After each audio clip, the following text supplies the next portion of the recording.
I'm Emma, 29 years old, trapped in what doctors call a vegetative state after a devastating climbing accident. My body lies motionless in this sterile hospital room, connected to machines that breathe for me, feed me, keep me alive. But behind my closed eyelids, my mind remains painfully aware. I can hear everything, every whispered conversation, every medical consultation, every cruel word from the people who should love me most.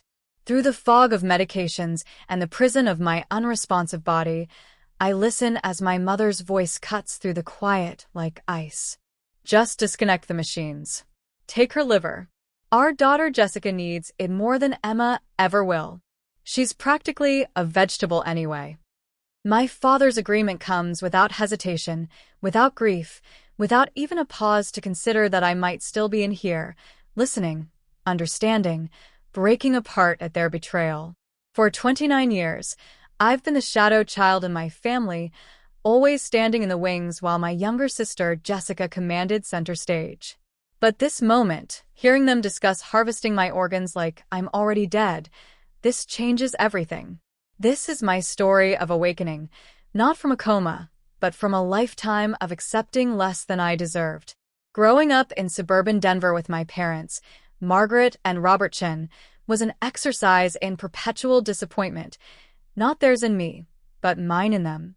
From my earliest memories, there was always an unspoken hierarchy in our household, and I never questioned my place at the bottom.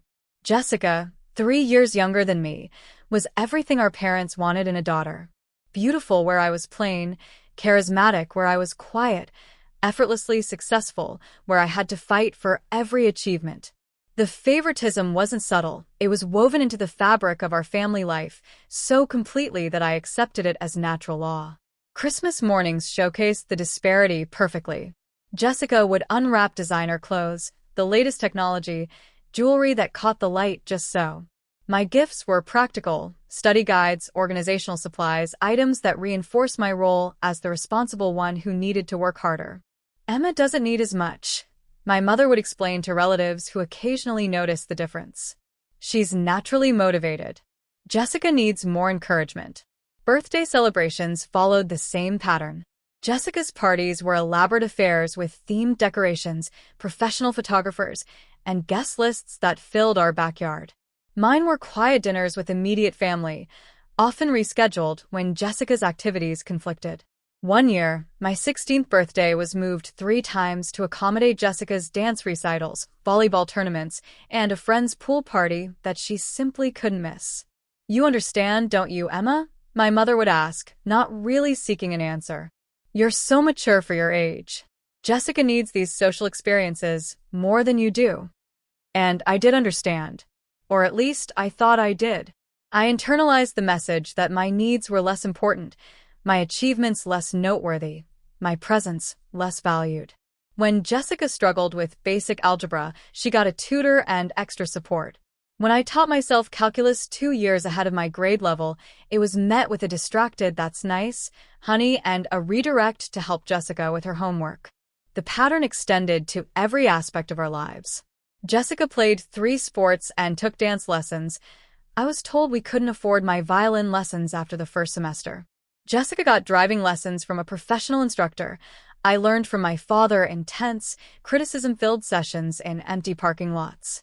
Jessica received a car for her 16th birthday. I was told I could save up for one myself. The only person who ever made me feel truly seen was my maternal grandmother, Nana Rose. She lived across town in a small apartment filled with books, plants, and the kind of warmth that was absent from our house. Visits to Nana Rose became my sanctuary, the only place where my accomplishments were celebrated rather than dismissed. "You have such a brilliant mind, sweetheart," she would tell me, helping me with advanced placement coursework that my parents couldn't be bothered to understand. Never let anyone dim that light, not even family.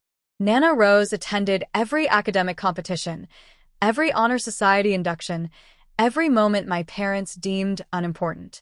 She kept a photo album dedicated solely to my achievements, newspaper clippings from academic competitions, certificates from volunteer work, pictures of me receiving awards. In her eyes, I wasn't the lesser daughter. I was extraordinary. Her death during my sophomore year of college devastated me. Lung cancer took her quickly, and I flew home to find my parents more concerned with funeral logistics than genuine grief. At the memorial service, they spent more time networking with distant relatives than mourning the woman who had been my biggest supporter. Nana Rose left me her small savings, enough to cover a semester of graduate school, and a handwritten letter that I still keep in my wallet. "You are worthy of love simply for existing," it read. "Never accept less than you deserve, especially from those who should cherish you most." With Nana Rose gone, I threw myself into my studies with renewed determination. I graduated summa cum laude with a degree in environmental engineering, earned a master's degree, and secured a position with a prestigious consulting firm in Boulder. My apartment, though modest, was mine alone, a space where I could exist without comparison or criticism. Contact with my family dwindled to obligatory holidays and brief phone calls. Every conversation eventually circled back to Jessica's latest drama, her struggles in college, her romantic relationships, her inability to decide on a career path. My professional successes were acknowledged with perfunctory congratulations before the focus inevitably shifted back to Jessica's needs. Then Jessica got sick. What started as fatigue and strange bruising was diagnosed as acute liver failure when she was 25. The cause remained unclear, possibly autoimmune, possibly drug-induced from her party years, possibly genetic. The progression was rapid and terrifying. Suddenly, my phone rang constantly. My mother's voice, usually dismissive when directed at me, took on an urgency I'd never heard before. "Jessica needs a liver transplant," she said during one call, skipping any pretense of small talk. "The doctors say family members are the best potential donors. When can you come get tested?" I felt the familiar pull of obligation warring with years of accumulated resentment. "I have a major project deadline, Mom. I can't just abandon my responsibilities." "This is your sister we're talking about," she snapped. "Surely that's more important than your job." Every subsequent conversation became a guilt trip. Every family gathering became a stage for emotional manipulation. During one particularly tense Easter dinner, my mother cornered me in the kitchen. "If you would just quit that job and move back home, you could help care for Jessica," she insisted. "We need you here. Not we miss you, or we want you here. Just we need you here. For Jessica. Always for Jessica." My coworker and climbing partner, Marcus, noticed my growing distraction when I returned from that visit. Over lunch at our favorite trail cafe, I found myself spilling the entire toxic family history. "Emma," he said gently after listening, "what you're describing sounds like emotional abuse. They've treated you like a resource for Jessica's benefit, not as a person with your own value." I initially dismissed his concern. All families have dynamics. Maybe I'm just being sensitive. "Not like this," he insisted. "Healthy families might have different relationships with each child, but they don't systematically devalue one to elevate another." At Marcus's urging, I started seeing a therapist, Dr. Sarah Mendez, who specialized in family trauma. Our weekly sessions became a painful excavation of buried hurts and ingrained patterns of self-sacrifice. "You've internalized the message that your worth is conditional on what you can provide for others," Dr. Mendez observed. "That's why you're so conflicted about the liver donation. Part of you still believes that proving your value requires the sacrifice." She helped me understand that healthy boundaries weren't selfish, but necessary for emotional survival. Still, when the call came that Jessica's condition had deteriorated critically, I felt the familiar tug of family obligation. "The initial tests show you're a potential match," my mother said, her voice tight with barely controlled desperation. "The doctors need you to come immediately for more comprehensive testing." "I have patients depending on me this week," I explained. "I can't just abandon my projects." "So you'll abandon your sister instead?" The familiar guilt tactic, sharp as ever. Against my better judgment, against Marcus's concerned advice and Dr. Mendez's warnings about emotional manipulation, I requested emergency leave from work. I packed a weekend bag, planning to drive the 2 hours to Denver where my parents had moved after retirement, closer to Jessica's treatment center at National Jewish Health. "Just the testing," I told Marcus firmly before leaving. I'm not committing to donation yet. I need all the information before deciding. He hugged me tightly. Call me every night. Remember what we've discussed.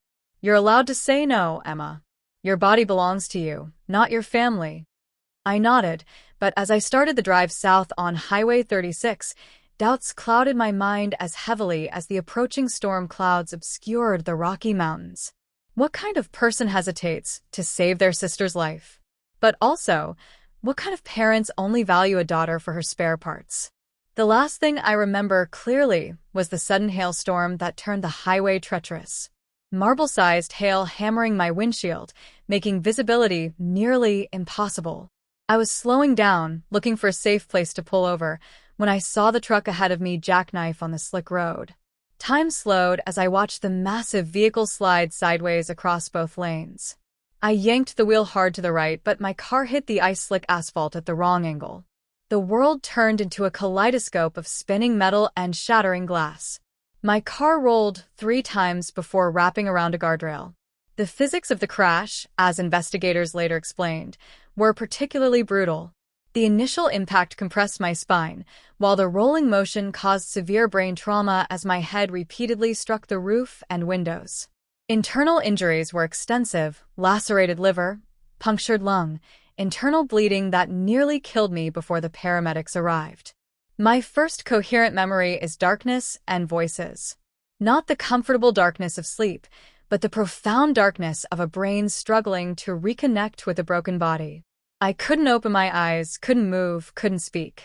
But I could hear every whispered conversation, every medical consultation, every decision being made about my life as though I wasn't present to participate. Severe traumatic brain injury. A voice was saying. Male, professional, tired. The scans show significant swelling and hemorrhaging. We've induced a coma to give her brain time to heal, but the prognosis is uncertain. What are her chances?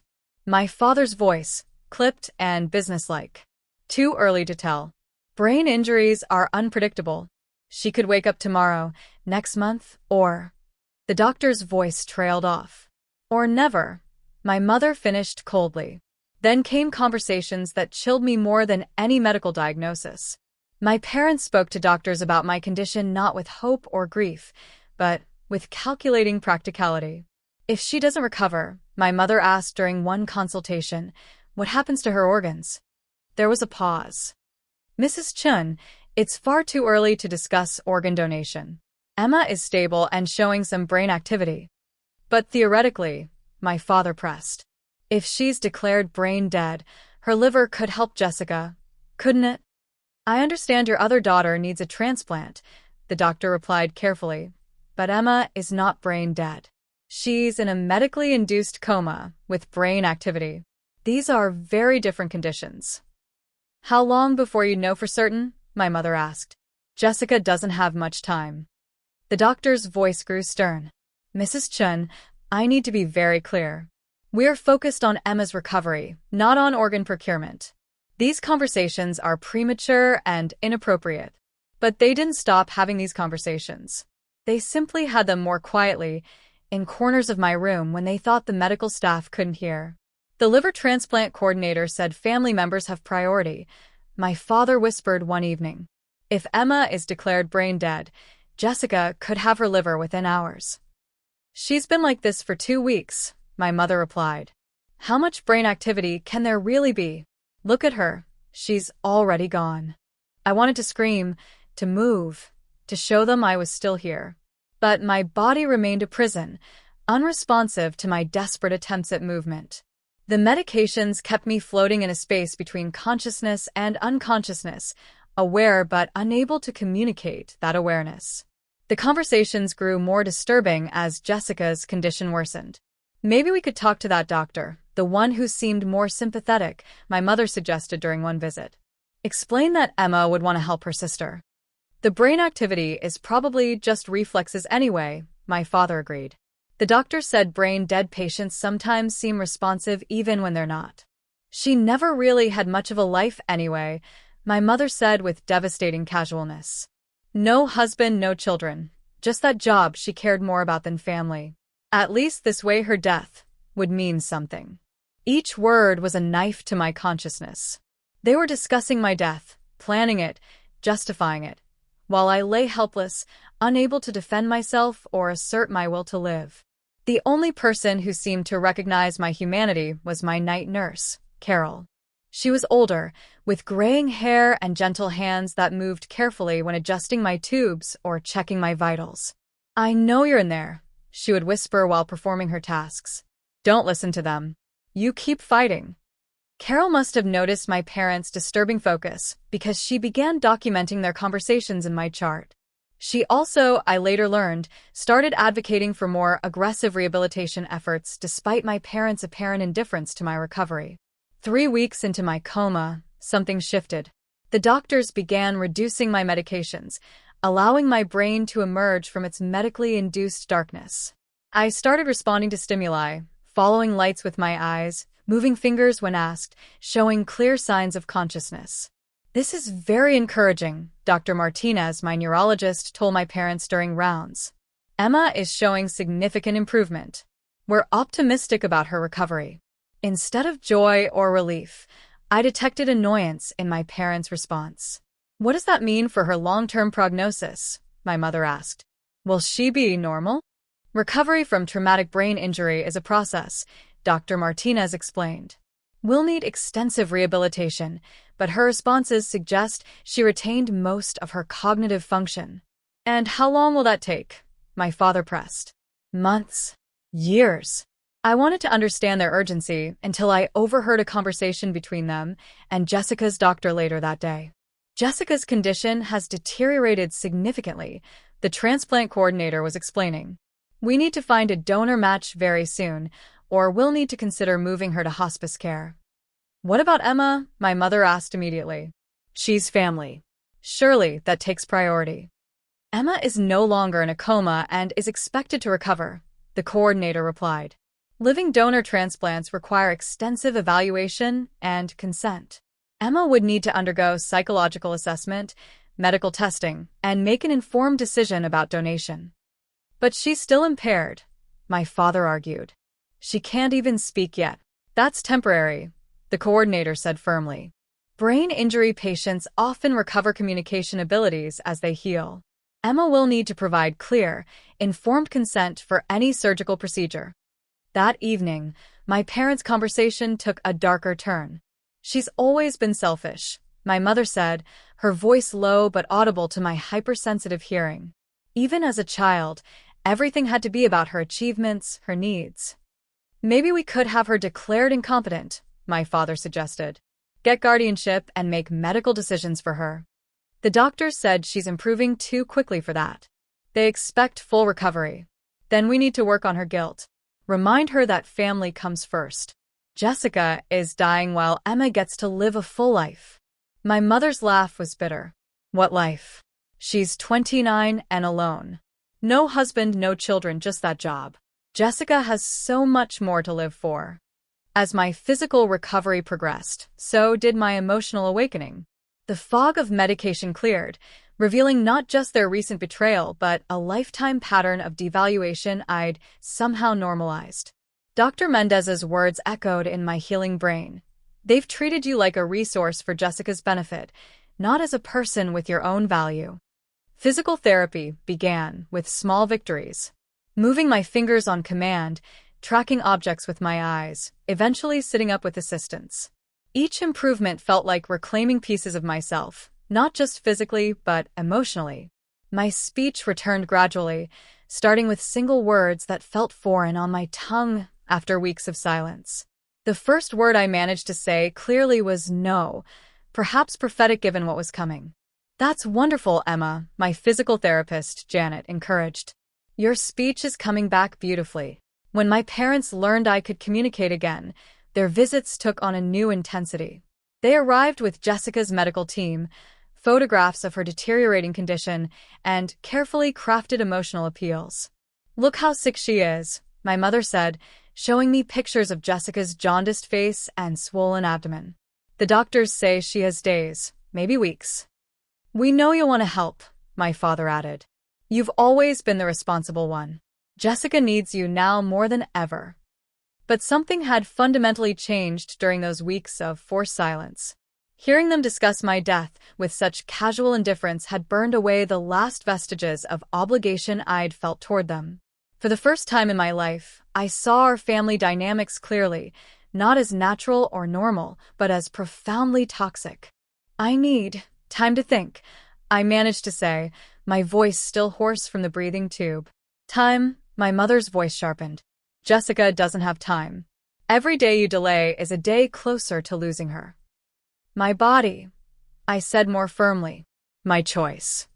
The transformation in their demeanor was immediate and revealing.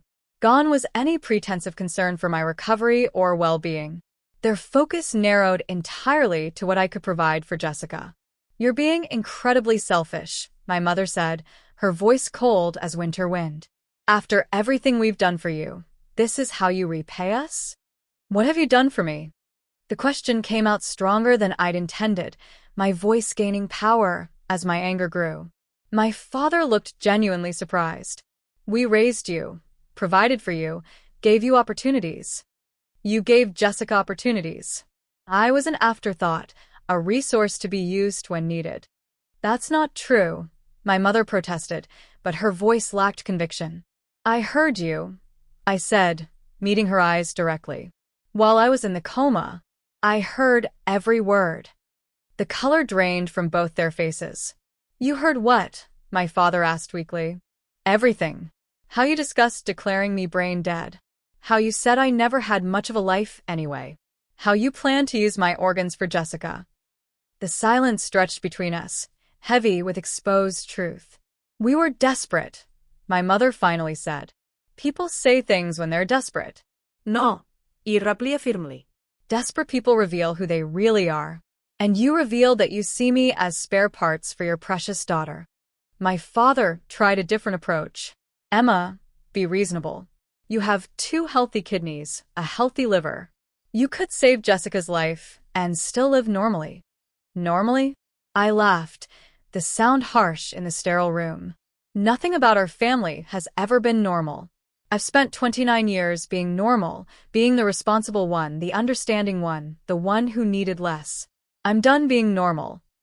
"If you don't help her, Jessica will die," my mother said, her voice breaking with genuine emotion for the first time. "And that will be tragic," I acknowledged. "But it won't be my fault, and it won't be my responsibility to fix."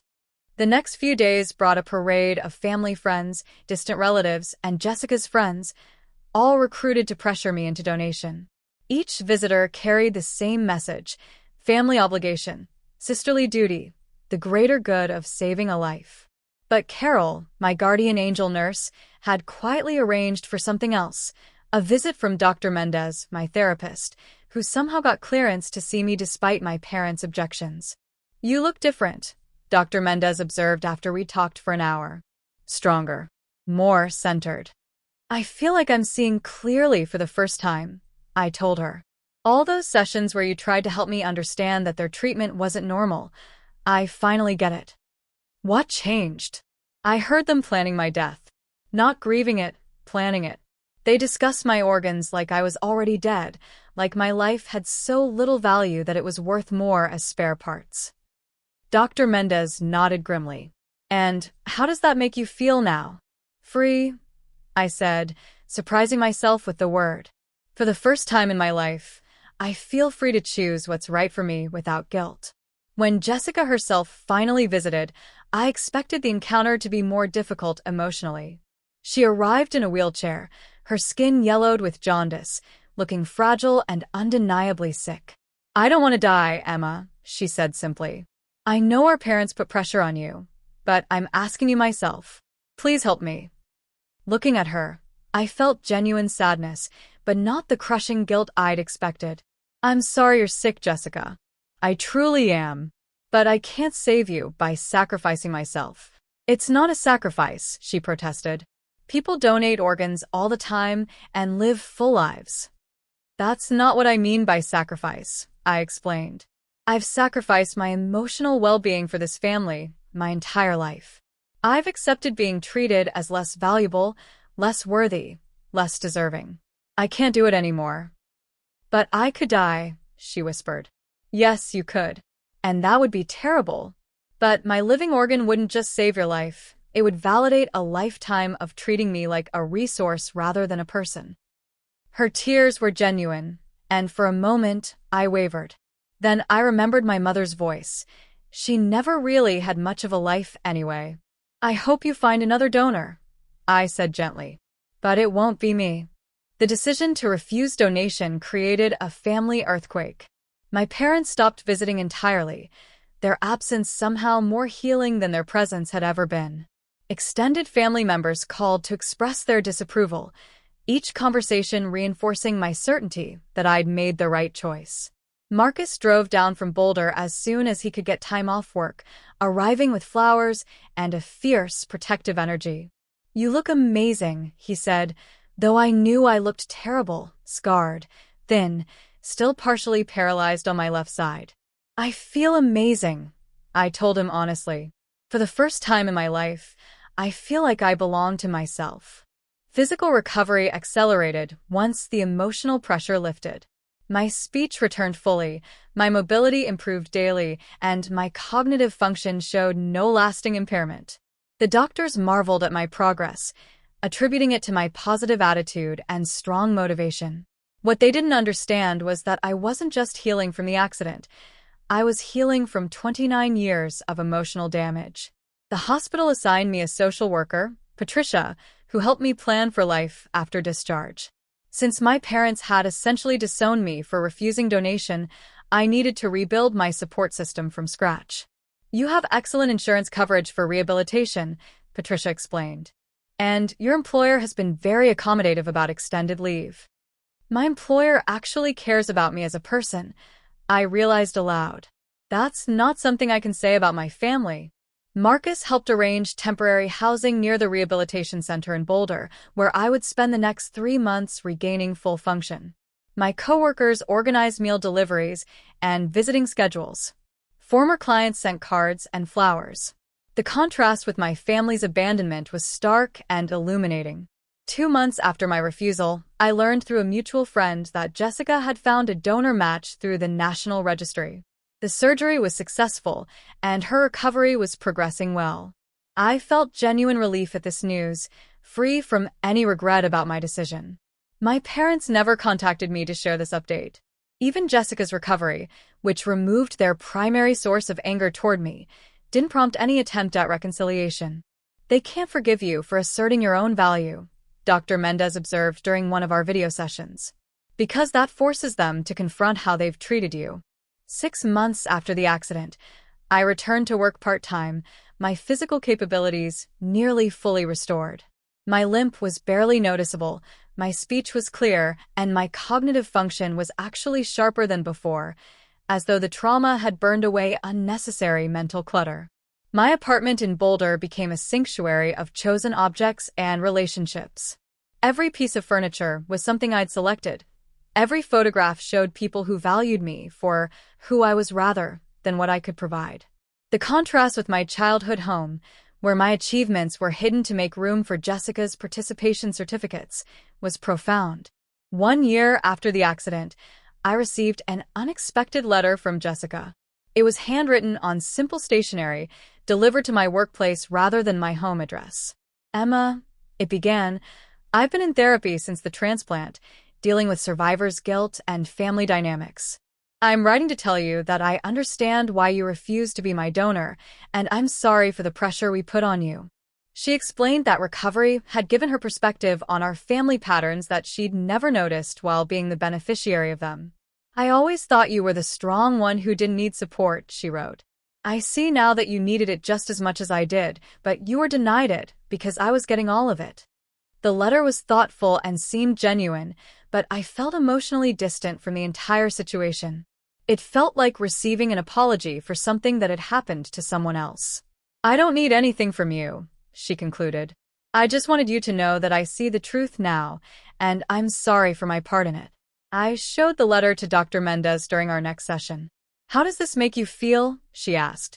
Grateful that she found perspective, but not particularly moved by it. I admitted. It feels too little, too late. That's a completely valid response, Dr. Mendez assured me. Acknowledgement of harm doesn't obligate forgiveness or reconciliation. My parents, meanwhile, had not given up their campaign entirely. When direct contact failed, they began reaching out through mutual acquaintances and distant relatives, spreading their version of events to anyone who would listen. "Your mother called me," my former college roommate texted one day. "Something about a family crisis and you having a mental breakdown. Should I be worried?" Uncle Tom, my father's brother, reported similar attempts. "They're telling everyone you've developed personality changes from the brain injury," he said during one of our regular phone calls. Claiming the accident affected your judgment. These attempts at character assassination only strengthened my resolve. With Dr. Mendez's guidance, I drafted clear messages to send to anyone my parents might contact. "I am well and have made informed decisions about my medical care and family relationships. I appreciate your concern but need you to respect my privacy by not sharing my information with my parents." Most people respected this boundary. Those who didn't were quietly removed from my life, another painful but necessary pruning. As my second year of recovery progressed, I began volunteering with a brain injury support group, sharing my experience with other survivors. Many struggled with family members who couldn't accept their changed perspectives or newfound boundaries post-injury. "It's like the trauma cleared away the fog," one group member observed. "I finally saw my family clearly, and what I saw wasn't pretty." This phenomenon, we learned, wasn't uncommon. Traumatic experiences often catalyzed emotional growth and boundary setting that challenged existing relationship dynamics. Some families adapted, others fractured under the pressure of authentic truth-telling. I also began dating again, tentatively and carefully. The accident had taught me to value my time and energy too much to waste on people who couldn't appreciate my full worth. Marcus and I explored a romantic relationship that developed naturally from our friendship, built on mutual respect and genuine caring. "You're different now," he observed during one of our hiking dates, as I navigated a moderate trail with barely a limp. "More yourself, if that makes sense." It made perfect sense. For the first time in my life, I was living as myself rather than as a reflection of others' expectations or needs. The holidays approached, my second without family contact. Instead of the loneliness I'd expected, I felt liberated by the absence of obligation. Marcus and I volunteered at a homeless shelter on Thanksgiving, spent Christmas skiing with friends, and welcomed the new year surrounded by people who chose to be in my life rather than those who felt trapped by genetics. When the 2-year anniversary of my accident arrived, I marked it not with grief, but with gratitude. I visited the stretch of Highway 36 where the crash occurred, now fully healed and stronger than I'd ever been. Standing at the site where I'd nearly died, I reflected on the strange gift that trauma had given me. The accident had nearly killed me, but it had also saved me from a lifetime of emotional self-destruction. It had forced me to confront truths I might have spent decades avoiding. The physical scars mapping my body had faded to silver lines, barely visible reminders of that day. The emotional scars were different. Not wounds that had healed, but wisdom that had grown from pain. I had learned that family isn't defined by blood, but by how people treat you when you're vulnerable. It's revealed in hospital rooms and rehabilitation sessions, in midnight fears and small victories celebrated. The people who stayed, who supported my healing without expecting anything in return, became my true family. Perhaps most importantly, I had discovered that my worth wasn't measured by what I could provide to others. Not organs for Jessica, not achievements for my parents' pride, not endless forgiveness for those who had never earned it. Today, I work as a patient advocate at National Jewish Health, the same hospital where Jessica received her transplant. I help families navigate medical crises while maintaining healthy boundaries and making decisions based on genuine love rather than manipulation. Each time I meet with a family pressuring a potential donor, I share what I've learned. That true love doesn't demand sacrifice of self, that guilt is not a foundation for medical decisions, and that sometimes the most loving thing you can do is say no. The question I'm asked most often is whether I've forgiven my parents. My answer is always the same. I've released the anger that once consumed me, but forgiveness doesn't require reconciliation. Some relationships are too damaged to rebuild, and that's not a failure, it's wisdom. My life now is built on chosen connections and hard-won self-respect. The family I've created through friendship sustains me in ways my biological family never could. The boundaries I've established protect the peace I fought to achieve. If you're reading this and recognizing your own family in my story, please know you're not alone. Your worth isn't determined by those who should have loved you better. Sometimes the most loving thing you can do for yourself is to walk away from those who only see your value in what you can give them. You deserve to be valued for who you are, not what you can provide. And sometimes it takes nearly losing everything to understand what you're truly worth. The accident that nearly killed me saved my life in ways I never expected. It gave me the clarity to see that existing as someone else's spare parts isn't living, it's just surviving. And I was done merely surviving. I was ready to live, finally, completely, as myself. 2.5 years after the accident, I received news that would test every boundary I'd carefully constructed. Jessica had died. The call came from Uncle Tom, not my parents, a choice that spoke volumes about the complete severing of our relationship. His voice was gentle but direct as he delivered the news. "Emma, I wanted you to hear this from family rather than through the grapevine. Jessica passed away yesterday. Complications from the transplant. Her body rejected the new liver." I sat in my Boulder apartment, phone pressed to my ear, waiting for the crushing grief I expected to feel. Instead, there was only a profound sadness mixed with something I hadn't anticipated, relief that her suffering was over. "How are my parents?" I asked, surprising myself by caring about their well-being despite everything. "Devastated," Uncle Tom said quietly. "Your mother hasn't stopped crying. Your father is, well, he's handling arrangements, but he looks like he's aged 10 years overnight." "And the funeral?" There was a pause. "I think you should know they specifically asked me not to tell you about the service. They don't want you there." The words should have hurt, but instead they crystallized something I'd been gradually understanding. Their grief wasn't about losing Jessica as much as it was about losing their investment in her.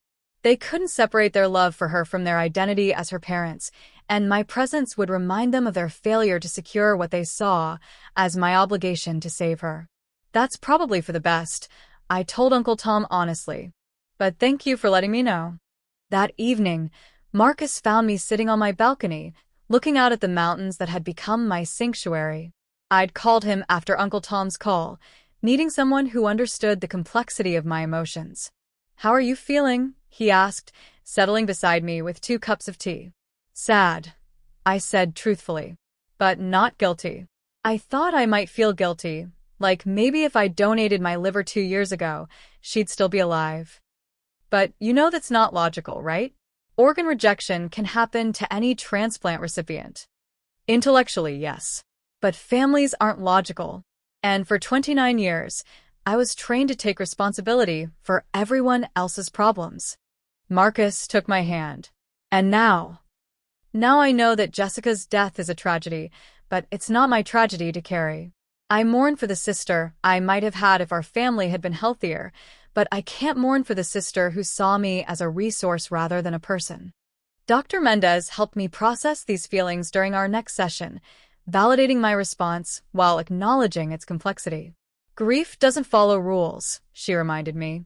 "You can feel sad about Jessica's death while also feeling relief that the pressure to sacrifice yourself for her is finally over." "Is it terrible that I feel more grief for the family I never had than for the sister I lost?"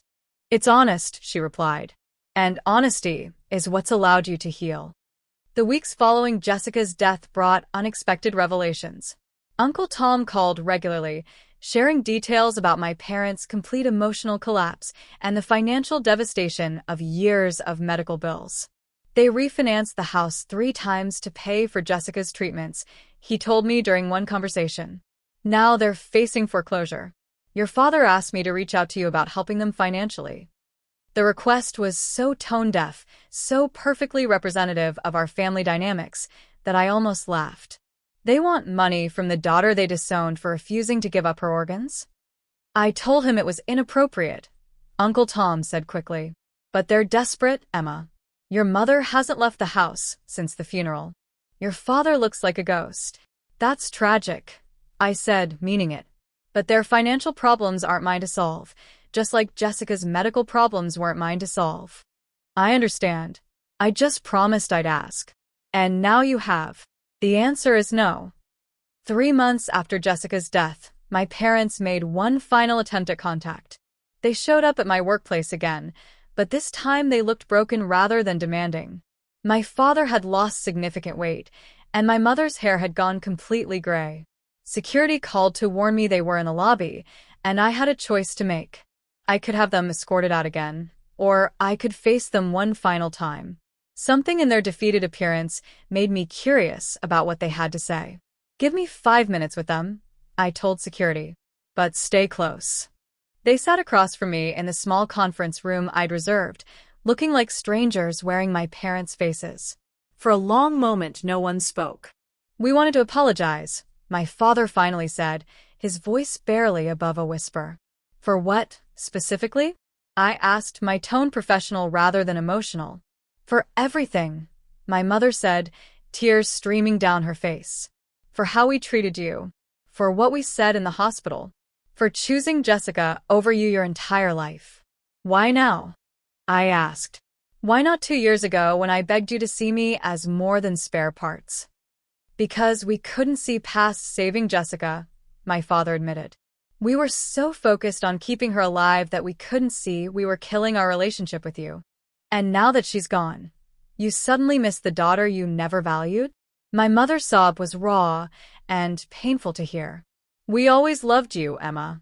We just didn't know how to show it. No, I said firmly. You loved the idea of me as Jessica's support system. You loved what I could provide. You never loved me as an individual with my own needs and worth. We know that now, my father said. Losing Jessica made us realize how much we'd already lost with you. You didn't lose me, I corrected him. You threw me away. The silence that followed was heavy with truth neither of us could change. Is there any possibility of forgiveness? My mother asked desperately. Any chance we could try to build something new? I looked at these broken people who had given me life but never truly lived mine, who had provided shelter but never sanctuary, who had called themselves parents while treating me like a resource. I forgive you, I said finally, watching hope bloom in their faces. But forgiveness doesn't mean reconciliation. You've shown me who you are too many times for me to believe you could become different people. Please, my mother whispered. We have nothing left. No daughter, no home, no family. You have each other, I said. That will have to be enough. Emma, please.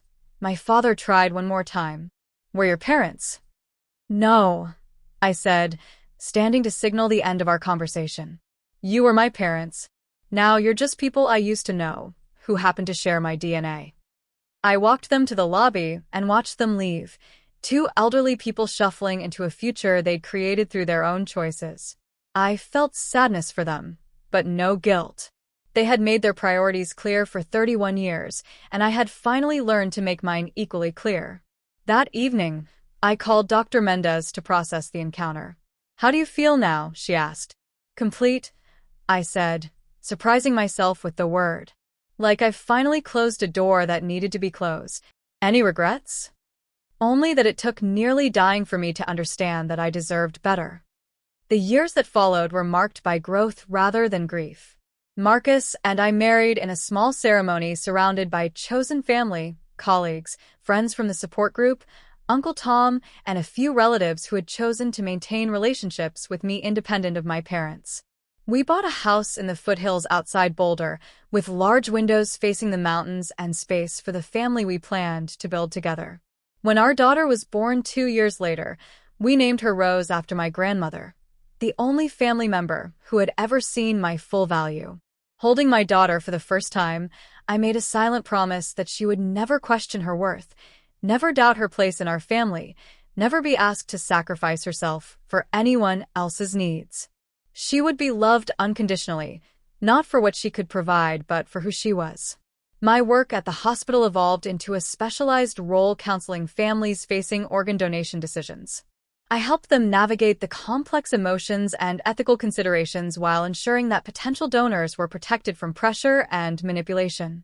The most important thing, I would tell families is that donation must be freely given, without guilt or coercion. A gift given under pressure isn't really a gift at all. Many families struggled with this concept, especially when faced with losing a loved one. But I had learned firsthand that true love doesn't demand sacrifice, it offers protection. 5 years after the accident, I was invited to speak at a medical ethics conference about the patient's perspective on family pressure in organ donation cases. Standing before an audience of doctors, nurses, and social workers, I shared my story, not as a victim, but as someone who had found strength in setting boundaries. We often focus on the medical aspects of organ donation, I told the audience, but we must also consider the emotional and psychological impact on potential donors. My family's attempt to pressure me into donation wasn't motivated by love. It was motivated by desperation and a lifetime pattern of treating me as less valuable than my sister. After my presentation, a young woman approached me with tears in her eyes. "My family is pressuring me to donate a kidney to my brother," she whispered. "They keep saying I'm selfish for hesitating. But after hearing your story, I realize I have the right to say no." "You absolutely do," I assured her. "Your body belongs to you, not your family. Whatever you decide should be your choice, made freely and without guilt." These conversations became increasingly common as word spread about my advocacy work. I received letters from people across the country who had found courage to establish boundaries with manipulative family members, to refuse unwanted medical procedures, to prioritize their own well-being for the first time. Each letter reminded me that my story had value beyond my own healing. It could help others recognize their own worth and find the strength to demand better treatment. 10 years after the accident, I learned through Uncle Tom that my father had passed away from a heart attack. My mother was living in a small apartment, supported by Social Security and the kindness of a few remaining friends. "She asks about you sometimes," Uncle Tom told me during our monthly phone call. "Wonders if you're happy, if you have children." What do you tell her? The truth. That you built a beautiful life with people who value you. Good. She also says she understands now why you couldn't forgive them. I did forgive them, I corrected. I just couldn't trust them to change. Maybe that's the same thing. Maybe it is. When my mother died 2 years later, Uncle Tom called to ask if I wanted to attend the funeral. "There won't be many people there," he said gently. Most of their friends drifted away after Jessica died, and they became so bitter. I considered it carefully, not out of obligation, but from genuine curiosity about how I would feel saying goodbye to the woman who had given me life but never truly nurtured it. "I'll come," I decided, but not as their daughter, as someone paying respects to people who played a role in my story. The funeral was small and sad, attended by perhaps a dozen people in a modest chapel. I sat in the back, holding Marcus's hand, watching a few elderly neighbors and distant relatives pay their respects to a woman I had once desperately wanted to love me. The pastor spoke about Margaret Chin as a devoted mother who had faced unimaginable loss with courage. I listened to this sanitized version of her life and felt nothing but pity for how much smaller her world had become when she chose favoritism over fairness, control over connection. After the service, I approached her casket, not to say goodbye to my mother, but to finally release the little girl who had spent 29 years trying to earn love that was never truly available. "I hope you found peace," I whispered, meaning it. Driving home through the Colorado mountains I had come to love, with my husband beside me and my daughter sleeping in the back seat, I reflected on the journey that had brought me here. The accident that nearly killed me had instead saved me from a life of emotional servitude. It had given me the clarity to see that worth isn't earned through sacrifice. It simply exists, inherent and unshakable. Today, at 36, I run the family advocacy program at our hospital, helping other families navigate medical crises while maintaining healthy relationships. My daughter Rose is 4 years old, confident and curious, secure in the knowledge that she is loved completely for exactly who she is. Sometimes people ask if I regret not trying harder to maintain relationships with my parents, if I worry that I was too harsh in my boundaries. My answer is always the same. I regret the family I never had, but I don't regret protecting myself from the family I did have. The physical scars from my accident have faded almost completely, visible only as thin silver lines when the light hits them just right. But I keep them as reminders, not of trauma, but of survival. Not of what was done to me, but of what I chose to do for myself. They remind me that sometimes you have to nearly lose everything to understand what you're truly worth. And what I learned is that I was worth more than spare parts, more than conditional love, more than a lifetime of settling for less than I deserved. I was worth choosing myself, even when no one else would choose me. And that choice, difficult, painful, necessary, became the foundation for building a life of genuine love, respect, and authentic connection. The little girl who once hid her achievements to make room for someone else's participation certificates grew up to become a woman who refuses to dim her light for anyone. And that, perhaps, is the greatest gift my broken family ever gave me: the motivation to become whole. 15 years after the accident that changed everything, I stood in the conference room of Denver General Hospital, looking out at 30 medical students eager to learn about patient advocacy. At 44, I had become something I never expected: a voice for the voiceless, a protector of those too vulnerable to protect themselves. Today we're going to discuss a case study. I began, clicking to the first slide of my presentation. A young woman named Sarah, whose family is pressuring her to donate part of her liver to her twin sister. Sarah came to me last week, torn between family loyalty and self-preservation. One student raised her hand. Isn't it natural for families to advocate for all possible treatment options? There's a difference between advocacy and coercion, I explained. Sarah's parents told her that if she refused donation, they would cut off contact with her permanently. They've already started dividing her belongings between other family members, essentially conducting a premature funeral for their relationship with her. The room fell silent as the students absorbed this information. Sarah's twin sister is genuinely sick and needs a transplant, I continued. But Sarah is being treated as a spare parts catalog rather than a person with autonomous rights. My job is to ensure that whatever decision she makes is truly her own. These teaching moments had become a cornerstone of my work. Each year, I trained hundreds of medical professionals to recognize the subtle and not-so-subtle ways families manipulated potential donors. The patterns were depressingly consistent: guilt, obligation, conditional love, and the weaponization of family relationships. After the session, a young resident approached me privately. "Dr. Chen," she said hesitantly, "I heard you speak about your own experience at the ethics conference 5 years ago. I wanted you to know that your story helped me recognize similar patterns in my own family." "Oh," I encouraged her to continue. "My parents have always made it clear that my value was tied to my achievements. When I chose emergency medicine over surgery, which they considered more prestigious, they stopped speaking to me for 6 months. Your presentation helped me understand that their love was conditional and that I deserved better." These conversations happened regularly now. My story had spread through medical communities, patient advocacy organizations, and support groups. What had started as personal healing had evolved into a platform for helping others recognize their own worth.